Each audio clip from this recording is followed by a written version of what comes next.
পশ্চিমবঙ্গের প্রধান বিরোধী দল বিজেপি। তারা পশ্চিমবঙ্গে অনেক চেষ্টা করেও ক্ষমতায় আসতে পারেনি, যদিও দিল্লির ভোটের ফল প্রকাশ হওয়ার পর তাদের মূল লক্ষ্য এখন পশ্চিমবঙ্গ। বিজেপির শুভেন্দু অধিকারী থেকে সুকান্ত মজুমদার যেমন হুঙ্কার দিয়েছেন কেন্দ্রীয় মন্ত্রীও, তারা বাংলা দখলের জন্য খুবই উদগ্রীব। অথচ একটা দলের কোনো রাজ্যে ক্ষমতায় আসতে গেলে মূল যেই জিনিস প্রয়োজন সেই জিনিসটি হচ্ছে সংগঠন। যেই দলের সংগঠন যত ভালো, তাদের ক্ষমতায় আসা বা তাদের ভোটে ভালো ফল করবার সম্ভাবনা তত বেশি। সেই দিক থেকে দেখতে গেলে বর্তমানে তৃণমূল কংগ্রেসের গোটা বাংলাব্যাপী যা সংগঠন, প্রত্যেকটি পাড়ায়, প্রত্যেকটি গলিতে গলিতে, বিধানসভায়, টাউন, পঞ্চায়েত, সমস্ত জায়গায় তৃণমূল কংগ্রেসের সংগঠন অটুট। সেই সংগঠনের মোকাবিলা করবার জন্য বিজেপির যেই ধরনের সংগঠন প্রয়োজন সেই সংগঠন তো বিজেপির নেই, বরঞ্চ বিজেপির যেটুকুনি সংগঠন আছে খাতায় কলমে তার মধ্যেও রয়েছে গোষ্ঠীদ্বন্দ্ব।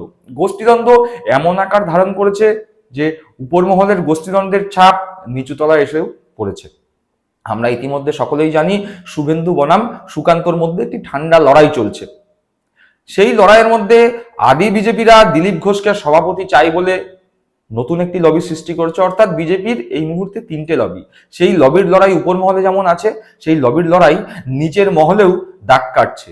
নিচের মহলের লবির লড়াই এতটাই প্রবল বা এতটাই প্রকট, সেখানে রীতিমতো খুনের হুমকি দেয়া চলছে এক বিজেপি নেতার পক্ষ থেকে অন্য বিজেপি নেতা বা কর্মীকে। ঠিক এই ঘটনাই ঘটে গিয়েছে কলকাতা থেকে 10-15 কিলোমিটার দূরত্বের মধ্যে।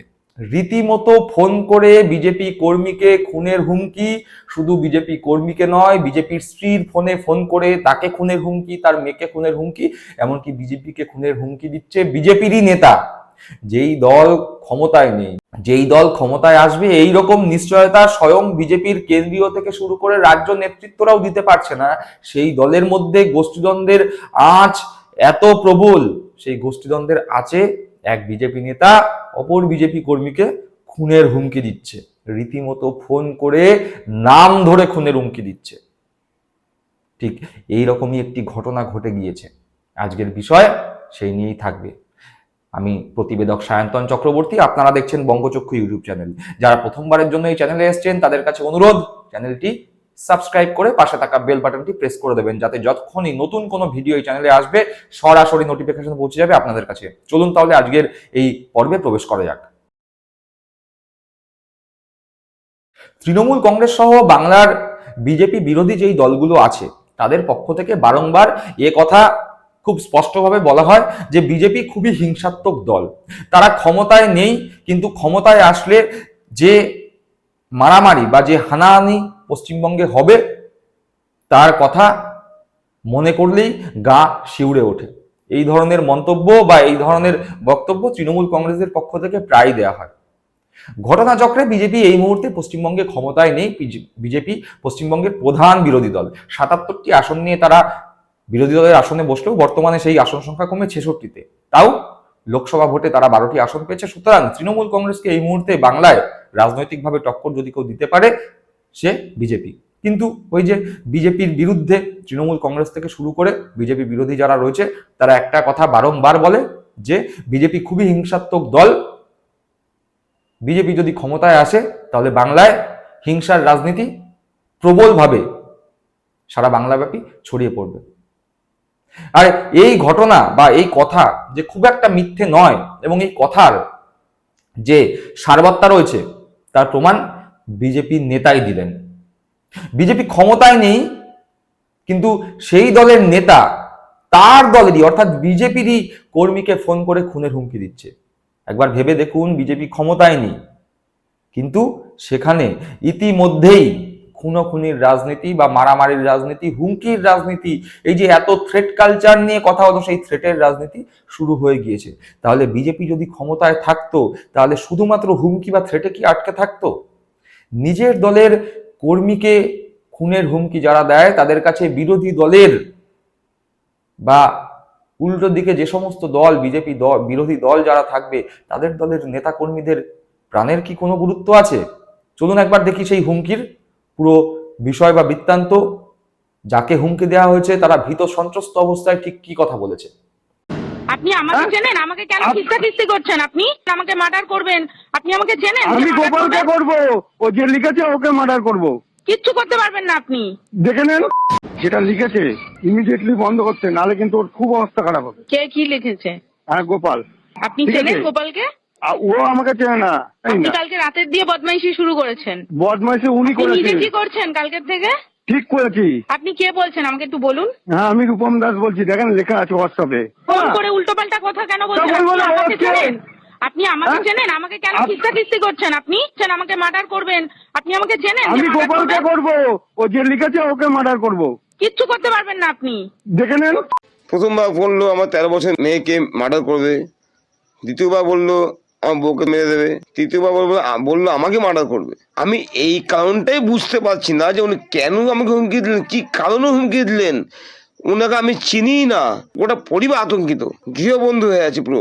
রাত্রে প্রায় 10:30 এরকম টাইমে আমার স্বামীর ফোনে একটা ফোন আসে, আননোন নাম্বার। ও জিজ্ঞাসা করেছে কে, তখন হুমকি দিচ্ছে আমার মেয়েকে মেরে ফেলবে, আমাকে মেরে ফেলবে, আমার স্বামীকেও মেরে ফেলবে, এরকম ভাবে বলছে। তারপরে এবার আমার ফোনেও ফোন করেছে বহুবার, ফোন করে এবার আমাকেও বলছে মার্ডার করবে, আমাকে অশ্লীল ভাষায় গালিগালাজ করছে রীতিমতো। অবশ্যই আতঙ্কিত। আমি এখন এই মুহূর্তে আমি কাজে যাব কিনা আমি চিন্তা করছি, বাড়ির থেকে পা বাইরে বের করবো কিনা আমি সেটা নিয়েও চিন্তিত। দেখলাম এক বিজেপি নেতার হুমকিতে কিভাবে ভীত সন্ত্রস্ত হয়ে একটি বিজেপি পরিবার গৃহবন্দী অবস্থায় রয়েছে। তারা পুলিশের শরণাপন্ন হয়েছে, সেই পুলিশেরই শরণাপন্ন হয়েছে যাদেরকে বারংবার চটি চাটা মমতার দলদাস, তৃণমূলের দলদাস বলে দাগিয়ে দেওয়া হয়। সেই পশ্চিমবঙ্গ পুলিশের শরণাপন্ন হয়েছেন কে? বিজেপি কর্মী। কার জন্য? এক বিজেপি নেতা ফোন করে খুনের হুমকি দিচ্ছে। বিজেপি দল ক্ষমতায় নেই, শুধুমাত্র বিরোধী দলের আসনে তারা বসেছে। এখনই এত উদ্ধত্ত, এখনই এত খুনোখুনির হুমকি। একবার ভেবে দেখেছেন 2021 সালে যদি কোনোভাবে ক্ষমতায় আসতো, তাহলে আপনার বাড়ির আশেপাশে যারা তৃণমূল করে বা যারা বিজেপি বিরোধী মনোভাব পোষণ করে তাদের ছবিতে হয়তো মালা থাকতো। বাংলার মানুষ আর বঙ্গচক্ষুর দর্শকগণ যারা আছেন তাদের কাছে অনুরোধ, এই ঘটনা থেকে, এই ঘটনার যে মূল নির্যাস তা বোঝার চেষ্টা করুন। যেই দল ক্ষমতায় নেই, যেই দল শুধুমাত্র বিরোধী আসনে বসে আছে, যেই দল নিজেদের মনে মনে জানে যে তারা 2026-এ বাংলায় ক্ষমতায় আসতে পারবে না, তা সত্ত্বেও তাদের মধ্যে এত ঔদ্ধত্য, তাদের মধ্যে এত হিংসা, এত হানাহানি যে নিজের দলের কর্মীকে খুনের হুমকি দিচ্ছে। একবার ভেবে দেখেছেন যদি ক্ষমতায় আসে তাহলে গোটা পশ্চিমবঙ্গে কি হবে?